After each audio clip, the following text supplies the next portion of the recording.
अध्याय 8। तदनंतर मैं थल ने कहा, हे ब्राह्मण, जल का दान न करने से इक्ष्वाकु वंश पर 3 जन्म पर्यंत चातक होना और फिर मेरे घर में ग्रह गोधिका होना बहुत योगहीन हुआ, क्योंकि वह सब उस अधर्मों के कुकर्म के अनुरूप हुआ है। और साधु महात्माओं की सेवा न करने से उसकी गद्दी की योनि पाई। परंतु आपने जो यह कहा कि उसे 7 जन्म तक कुत्ते की योनि मिली, यह बात मुझे बहुत अनुचित प्रतीत होती है। उन्हें संत महात्माओं को कष्ट नहीं दिया और कृपणों को भी दूषित नहीं किया, परंतु उसने सेवा नहीं करी। इससे निश्चय यह बात है कि उसे फल न मिलना चाहिए। अनेक प्रकार के अर्थ करना ही औरों को कष्ट देना है। बिना कारण ही उसे कुयोनि क्यों मिली? हे विप्र, मैं आपका प्यारा शिष्य हूँ, मेरे इस संशय को आप दूर कीजिए। राजा के इस प्रश्न को सुनकर महायशस्वी श्रुतदेव धन्य धन्य कहकर कहने को दत्त हुए। हे राजन, हे पाप रहित, जो तुमने पूछा है उसका समाधान कहता हूँ। यही कैलाश के शिखर पर शिवजी ने पार्वती जी से कही थी। सब लोकों की रचना कर उसकी आमु स्कीम और एक 2 प्रकार की स्थिर बनाई। हेतु की स्थिर के निमित्त प्रत्येक 3 भेद माने हैं, यथा जल सेवा, अन्न सेवा और औषधि सेवा। हे महाभाग, ये तीनों हिंसक एक लौकिक सिद्धार्थ के हेतु, ऐसे ही एक श्रुतियों में पारलौकिक स्थिति के भी 3 हेतु हैं। साधु सेवा, विष्णु सेवा, धर्म सेवा, ये तीनों परलोक की स्थिति के हेतु है। जैसे घर में इकट्ठा हुआ मार्ग का व्यय मार्ग से मार्ग में काम देता है, वैसे ही एक हेतुओं का करना तत्काल धन संपत्ति देता है। किंतु साधु महात्माओं के दुस्स मनोरथ भी सिद्ध हो जाते हैं, परंतु वे ही कभी कभी अनर्थ का कारण हो जाते हैं। अप्रिय बातों का कहना भी दुख का हेतु हो जाता है। यहाँ हम एक बहुत पुराना ऐतिहासिक वर्णन करते हैं। यह इतिहास पाप नाशक है और ऐसा अद्भुत है कि श्रवण करने से रोमांच ही आते हैं। यज्ञ दीक्षा में उपगत दक्ष प्रजापति एक समय महादेव के बुलाने के लिए कैलाश पर गए। उन्हें देखकर उन्हीं की भलाई सोच महादेव जी ने उठकर आदर नहीं किया। शिव जी ने सोचा कि संपूर्ण देवताओं का गुरु वेद द्वारा जानने योग्य सनातन हूँ। ये चंद्रमा और इंद्रियां आदि सब देवता यज्ञ भाग लेने वाले सेवक हैं। स्वामी सेवक के आने पर नहीं उठता, ऐसे पीत स्त्री के लिए गुरु शिष्य के लिए नहीं उठता है। यही शास्त्र वेदांतों का मत है। गुरुत्व के संबंध कारण नहीं होता। वही श्रुति का वाक्य है जिसमें बल दान तप और शांति अधिक होती है, और वह औरों का गुरु है और नीच ही व्रत सेवक होते हैं। जो स्वामी स्वयं प्रत्यादि के लिए उठते हैं उसका आयु धन और यश तत्काल नष्ट हो जाते हैं, इसलिए मुझे उठना उचित नहीं है। यह मेरा प्यारा ससुर है। ऐसे विचार का दक्ष प्रजापति की भलाई सोच महादेव जी आसन से न उठे। जब प्रजापति ने देखा कि महादेव ने उठकर मेरा आदर नहीं किया तो उसे बड़ा क्रोध आया और अनेक प्रकार से महादेव जी के आगे ही निंदा करने लगे कि आश्चर्य, इस अक्रात्मक दरिद्री इसको बड़ा अहंकार है। इसका धन केवल एक बूढ़ा बैल जिस पर केवल चर्म ही शेष रह गया है, कपाल की हड्डी धारण करते हैं और अत्यंत पाखंडी है। ऐसे व्यर्था अहंकारिक का भगवान कैसे कल्याण करेंगे? यह कोई शुभ कर्म नहीं करता और महा अपवित्र है। इसे भी विद्वान मनुष्य अच्छी तरह जानते हैं। दरिद्रता के मारे शीत में व्याकुल उस पवित्र हाथी के चर्म को ओढ़ते हैं। शमशान में घर है और सर्पों के आभूषण धारण कर रखे हैं। न इसकी धीरज है, न ज्ञान है और न भस्मासुर से दूर भाग गया है। रात दिन भूत प्रेत पिशाच संग में ऐसे दर्जन रहते हैं। इसमें कुल का कुछ ठिकाना नहीं है और न महात्मा इसकी प्रशंसा करते हैं। गुरात्मा नारद ने पिछले व्यर्थ बड़ाई की। किसी के बताने से मैंने अपनी कन्या सती का विवाह इसके संग कर दिया। यह भी अलग धर्म वाली हो गई, इसी को अपने घर में सुखपूर्वक वास कराए, ऐसा भी नहीं। मैं इसे कभी नहीं सह सकता। मेरी पुत्री से भी मुझे कुछ प्रयोजन नहीं। मेरे जैसे कुंभार का घड़ा चंडाल के हाथ में पहुंच जाने पर किसी काम का नहीं रहता, ऐसे विमूढ़ आत्मा दक्ष ने सती और शंकर को निमंत्रण नहीं दिया और अनेक प्रकार के कुवाक्य कहकर चला गया।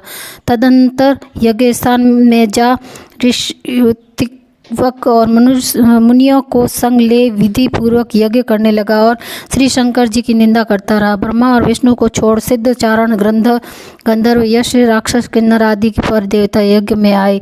तब सती को बड़ी इच्छा हुई कि किसी प्रकार से यज्ञ का उत्सव देखूं और अपने कुटुंबियों से मिलूं। स्त्रियां स्वभाव से चंचल होती है। महादेव जी ने कहा कि तुम मत जाओ, परंतु उसने एक भी न मानी और जाने की गन में ठान ली। महादेव जी बोले, हे वरवर्णिनी, सभा में बैठकर मेरी सदा निंदा करते हैं, जो तुमसे न सही जाएगी तुम निश्चय शरीर त्याग दोगी। मैंने भी घर की इच्छा से असह्य सहन किया है, ऐसा तुमसे न होगा। अतएव तुम अपने पिता के घर मत जाओ। मुझे ज्ञात होता है कि वहां जाने से उसका कल्याण नहीं। इस प्रकार समझाने पर भी सती न रुकी और अकेले घर से निकलकर पैदल चल गई। तब नंदी ने चुपचाप सती का अपने पीठ पर बिठा लिया और करोड़ों भूतादि महादेव के गण पीछे हो लिए और यज्ञशाला में जाकर प्रथम महल के भीतर गई। परंतु जब उसने कोई न बोला तब खेदित होकर वहां से बाहर चली आई और महादेव जी के स्मरण कर वहां गई जहां यज्ञ हो रहा था। दक्ष प्रजापति और सब सभा के लोग सती को देखकर चुपचाप रहे, कुछ न बोले। किसी ने कुछ भी न कहा और वहां खड़ी रही और रुद्र की आहुति तक पिता की चेष्टा देखती रही। तब दक्ष ने रुद्र को छोड़कर आहुति दी तो सती की आंख से आंसू भर आए और अकुला कल बोली, जो मनुष्य बड़ों का अपमान करता है उसका कल्याण नहीं होता। तुमने सब संसार के रचने वाले सबके प्रभु को अविनाशी रुद्र की आहुति नहीं दी। ये जितने बड़े बड़े ऋषि मुनि महात्मा इकट्ठे हुए उन्होंने भी तुम्हें दुष्ट बुद्ध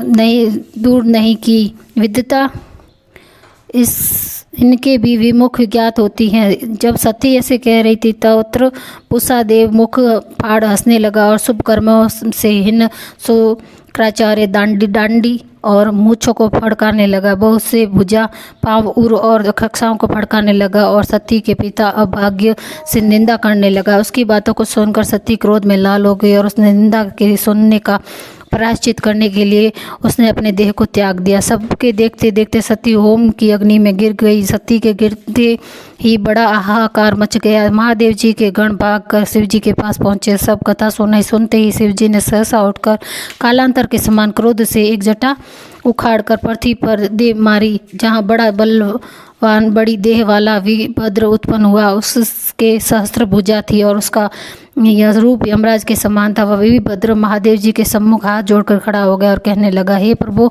जिस काम के लिए तुमने मुझे उत्पन्न किया है वह काम बताइए।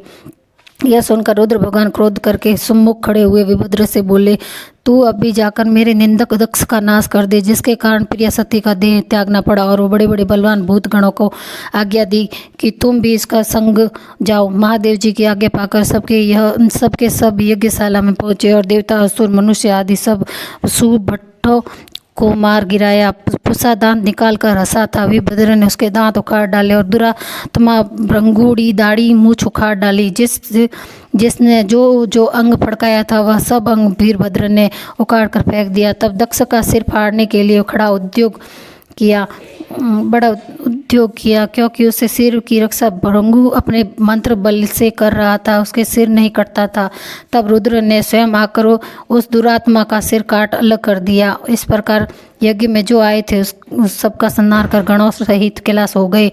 जो मरने से बचे वे ब्रह्मा की शरण में गए। उन्होंने संग ले ब्रह्मा जी कैलाश पर पहुंचे और वहां आकर अनेक प्रकार समझा बुझाकर क्रोध को शांत किया और महादेव जी को संग ले यज्ञशाला में पहुंचे। यज्ञ में जो मारे गए थे उनके फिर जीवन दान दिया। सदाशिव ने दक्ष के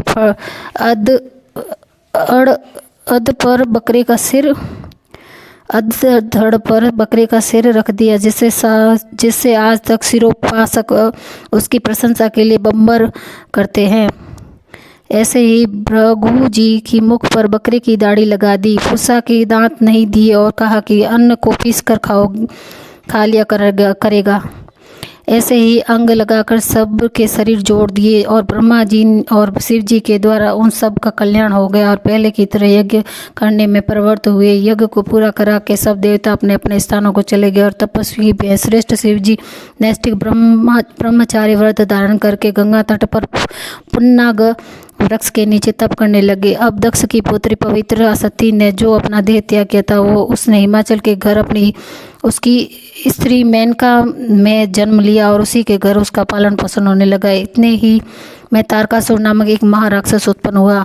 उसने घोर तप कर परमेष्टि ब्रह्मा को प्रसन्न किया। जो ब्रह्मा जी ने उसे वर दिया कि तू देवता राक्षस मनुष्य और ना किसी से ना मरेगा, किसी प्रकार के आयुध हथियार से ना मरेगा, किंतु जब रुद्र भगवान का महाबली पुत्र होगा वह तुम्हें मारेगा।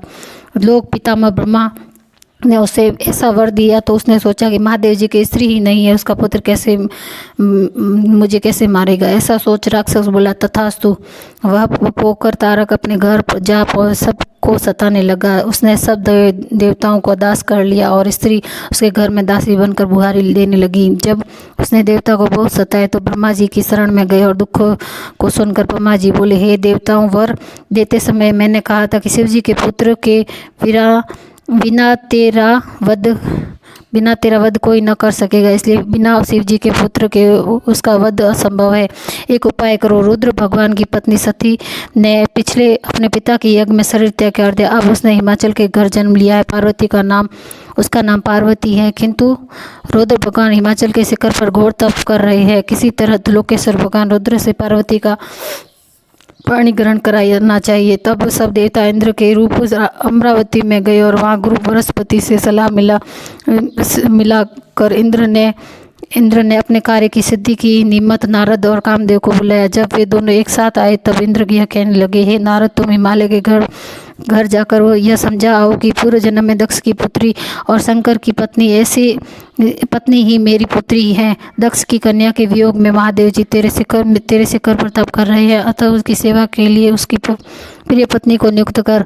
तेरी पुत्री उन्हीं की पत्नी होगी और वे उसके पीत होंगे। इंद्र की आज्ञा पाकर नारद जी उसकी बात मानकर जैसा कहा था वैसे ही करने लगे। फिर कामदेव ने इंद्रदेव से कहा, जब देवता तथा महादेव जी के हित के लिए वसंत ऋतु का संग लेकर तुम रुद्र भगवान के तपोवन में जा। वहाँ तू चारों ओर मनोहर वसंत ऋतु का विस्तार कर और जब पार्वती जी महादेव जी के पास पहुँच जाए तब धनुष पर बाण चढ़ा कर ऐसा मार कि महादेव जी मोहित हो जाए और जो उसका संगम होने पर सब कार्य संभव अवश्य पूरा हो जाएगा। कामदेव जो आज्ञा कहकर वसंत ऋतु अपनी स्त्री ऋतु और अनुचरों का संग ले उसी और शीघ्र ही चला गया और जाकर अपनी से रिक्त से असमय और वसंत ऋतु उत्पन्न कर दी। चारों ओर वन की शोभा अपूर्व हो गई। शीतल मंद सुगंधित वायु चलने लगी। देवता उसी समय महादेव जी पार्वती की सेवा से प्रसन्न हो उसे गोदी में बैठा कर कुछ कहना प्रारंभ करने लगे। तब कामदेव ने समझा कि प्राण प्रिय के संगम का यही उचित समय है, इसलिए धनुष उठाकर महादेव जी के पीछे चला गया और वृक्ष की ओट में एक बाण छोड़ दिया और दूसरा बाण चढ़ाकर चलाने को ही था कि महादेव जी का मन चंचल हो गया और वो सोचने लगे कि मेरा मन तो कभी चलायमान होता नहीं था, ऐसा विकार युक्त किसने कर दिया।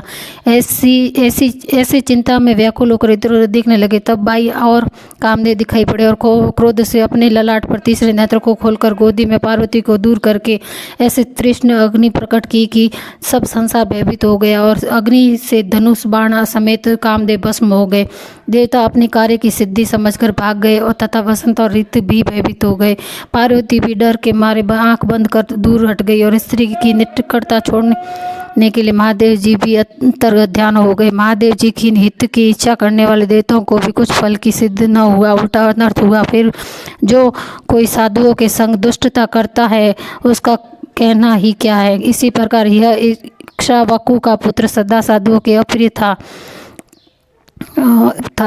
क्योंकि यह साधुओं की भली भांति सेवा नहीं करता था। इसी कारण उसने महादुख भोगे और अनेक बुरी योनियों में जन्म लिया। इसलिए सब अर्थों की सिद्ध के लिए साधु सेवा अवश्य करनी चाहिए। देखो, रुद्र का अप्रिय करने से कामदेव ने भविष्य जन्म में बड़े बड़े दुख उठाए। जो रात दिन इस पुण्य चरित्र रूपी पुराने इतिहास को सुनते हुए जन्म, मृत्यु, बुढ़ापे आदि से निसंदेह छूट जाते हैं। जय हो वैशाख मास की।